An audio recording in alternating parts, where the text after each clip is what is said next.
मला ज्या वेळेस काहीतरी आयुष्यामध्ये कमतरता वाटेल किंवा मला कुठेतरी अस्वस्थ वाटेल, त्यावेळेस मी भगवंताचं दर्शन घ्यायला वेळोवेळी यायचो. ह्याच्या अगोदर प्रत्येक वेळेस आयुष्यात कुठलं संकट वाटलं तर मी भगवंताला कुठलाच वेळ न बघता मी यायचो. परंतु आजची जी एवढी भावनिक वेळ आली होती माझ्यावर आणि जे मला त्रास झाला आजचा, कारण मी आयुष्यात कसं पुढे चालायचंय, जे संकट आयुष्यातले कसे पेलायचे, त्यासाठी मी भगवंताच्या मंदिरात येऊन नतमस्तक व्हायचो.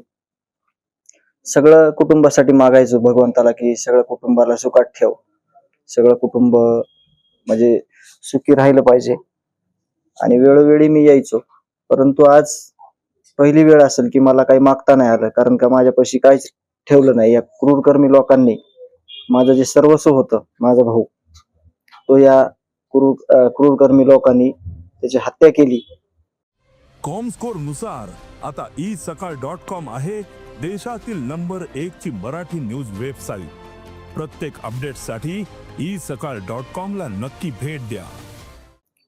आज प्रथमतः मला म्हणजे मी पहिली वेळ असेल की मी असं डोळे भरून मन भरून भगवंताला बघितलं नाही. कारण का मी ज्या गोष्टी करण्यासाठी इथे यायचो, जे माझ्या मनातला भाव असायचा, ते माझ्या भावासाठी, कुटुंबासाठी सगळ्या गोष्टी, आणि जे सुखात सगळं चाललेलं होतं, याला कुणाची नजर लागली आणि सगळं उद्ध्वस्त झालं. आणि सगळ्या जुन्या आठवणी, जे की माझं 9 वर्षाचं बालपण, आपण इथं बसलोय, इथंच सगळं माझं 9 वर्षाचं बालपण गेलेलं आहे. इथल्याच कन्या शाळेमध्ये मी 3री पर्यंत होतो. आणि भगवंताच्या मंदिरावर गजानन महाराजांची दिंडी यायची. तिथल्या खूप आठवणी आता जागृत झाल्या. आम्ही दोघं जण खेळायचो तिथं. एक छोटस आयुष्य होतं, इथं जगत होतो. आणि इथल्या हालाकीच्या परिस्थितीमुळं आम्हाला इथून जावं लागलं. आणि तिथं जे काही लोकांवर प्रेम केलं, आणि अर्थातच तुम्ही बघताय की लोकांवर आम्ही किती प्रेम केलं, ते गाव कसं आम्हाला तळहातावर घेऊन जपतंय किंवा ते कसं आमचा सांभाळ करतंय, हे तुम्ही तुमच्या डोळ्यांनी बघितलेलं आहे, अनुभवलेलं आहे. परंतु माझ्यासाठी आजचा दिवस जो आहे, तो खरंच मी माझ्या पदरामध्ये काहीच घेऊन जाणार नाही आज. कारण मी घेऊन जायचो, सगळे विचार घेऊन जायचो, आयुष्य जगायची म्हणजे एक प्रेरणा घेऊन जायचो भगवंताकडून. जुन्या आठवणीला उजाळा देऊन जायचो. मी इथं आल्यावर कधी पण एक चक्कर गल्लीतून मारायचो, माझ्याकडे कोणी बघू किंवा ना बघू, पण माझ्या जुन्या गोष्टी मी आठवायचो सगळ्या. परंतु आज खरंच मला शब्द फुटत नाहीत की आता काय बोलावं, आता सुरुवात कशी करायची.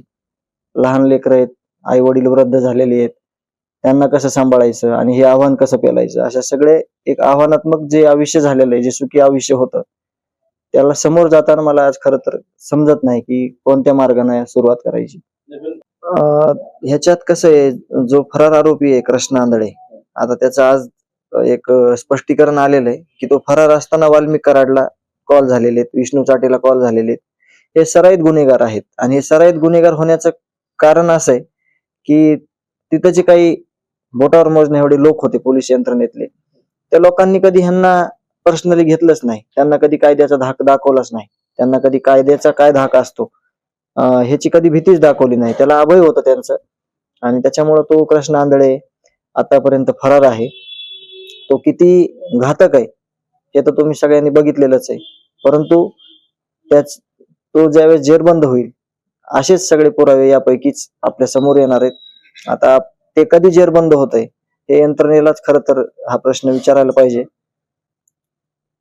आज वाटलं होतं की हे सगळं जे प्रकरण आहे ते फ्रेम होईल, परंतु जे काही आरोपीच्या वकिलांनी मागणी केलेली होती, चार्जशीटची असेल, CDR असेल किंवा व्हिडिओ ऑडिओ कागदपत्रांची, तर ती पूर्तता झालेली आहे. परंतु खऱ्या अर्थानं पुढच्या 10 तारखेपासून आज आज देखील युक्तिवाद झाला. 42 मिनिट उज्ज्वल निकम साहेब बोलले, एकदम मुद्देसूद त्यांचं बोलणं होतं. हे कशामुळे झालं, काय, जे काय तपासातले मुद्दे ते समोर आले.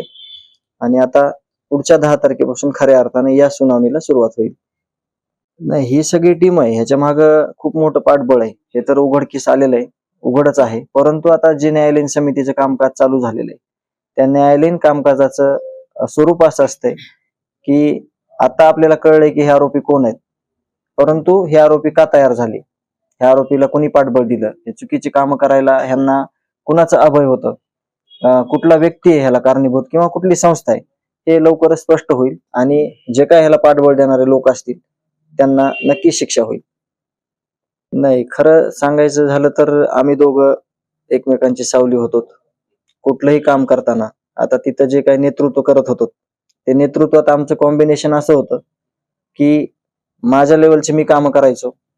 ते म्हणजे सोशल वर्कच होतं आणि त्याच्या लेवलचे तो करायचा. परंतु दोघांचं आमच्या एक बॉन्डिंग होतं. आम्ही दोघं एकरूपाने सगळ्या जे काही कामाचं आमचं स्वरूप असायचं ते एकत्रच असायचं आणि जिम्मेदारी ही सार्वजनिक होती त्यावेळेसपासून. म्हणजे त्याला वाटायचं सगळं ओझं माझ्याकडे आहे, मला वाटायचं सगळं ओझं माझ्या खांद्यावर आहे. परंतु हे दोघांच्याच खांद्यावर ओझं नव्हतं. हे सगळे जे गावकरी आहेत तिथले ज्यांनी म्हणजे सख्या भाच्या सारखं आम्हाला सांभाळलं तिथं आणि आम्हाला कधीही दुरावा वाटू दिला नाही. म्हणजे गाव सोडून आपण तिथे गेलो. जसं आता इथं आल्यावर आठवण आली मला, जे गलांडे काका आहेत त्या गलांडे काकामुळे आम्ही 1-2 वर्ष जगलो. आम्हाला त्यांनी खायला पियला जर घातलं नसतं तर आमचं म्हणजे खूप हाल होते इथं बेकार. तसं तिथं गेल्यानंतर पण याच पद्धतीनं लोकांनी आम्हाला सांभाळलं आणि आमचं जे कुटुंब आहे कमी गरजा असलेलं कुटुंब असल्यामुळं आम्हाला आज काही जरी नसलं, हत्या झाल्यावर तुम्हाला सगळ्याला कळलं की यांनी काय कमवलं, तर फक्त आपण माणसं कमवलते आणि तेच माणसं आज कामाला आलेत आणि तेच माणसं आज न्यायाचा लढा लढतात. आणि आम्हाला पण हेच माहित होतं की जर आपण माणसं कमवले तरच आपल्याला सगळ्या गोष्टी मिळू शकतात. कुठल्या गोष्टीची कमतरता भासू शकत नाही आणि त्याच अनुषंगाने आम्ही तिथे चालत होतो. सगळे आरोपी आहेत हे खूप धनदांगडे आहेत. ह्यांच्याकडे खूप मोठ्या प्रमाणात पैसा आहे आणि ह्यांनी प्रत्येक तिथला डिपार्टमेंटचा माणूस म्हणजे जे त्यांच्या संबंधात येईल आणि जे काही कर्तव्याशी एकनिष्ठ न राहणारा असा व्यक्ती ते त्यांच्या अधीन करून घ्यायचे. जसं की आता इथं काही गोष्टी घडलेल्या आहेत त्या आता बोलणं उचित नाही. खरं तर न्यायालयीन समिती आल्यावर ह्या गोष्टी सगळ्यांना तुम्हाला सर्वश्रुत होणार आहेत. परंतु एक सिस्टीम चुकीची होती आणि जे आपलं कर्तव्य आहे ते कर्तव्य न पार पाडता उगीच काहीतरी फॉर्मॅलिटी म्हणून काही गोष्टी केल्या जात होत्या तिथं. आता सध्याची परिस्थिती तशी नाही. आता थोडा खूप ह्याच्यामध्ये फरक झालेला आहे. परंतु आता न्यायालयीन समितीतून ह्या सगळ्या तुम्ही विचारलेल्या प्रश्नांची उत्तर आपल्याला लवकरच मिळणार आहेत. देश विदेशातील प्रत्येक घडामोडींचे लाईव्ह अपडेट मिळवण्यासाठी आता साम टीव्हीच्या सर्व सोशल मीडिया प्लॅटफॉर्मला लाईक, फॉलो आणि सबस्क्राईब करा. तसंच सर्व नोटिफिकेशनसाठी बेल आयकॉन प्रेस करायला विसरू नका.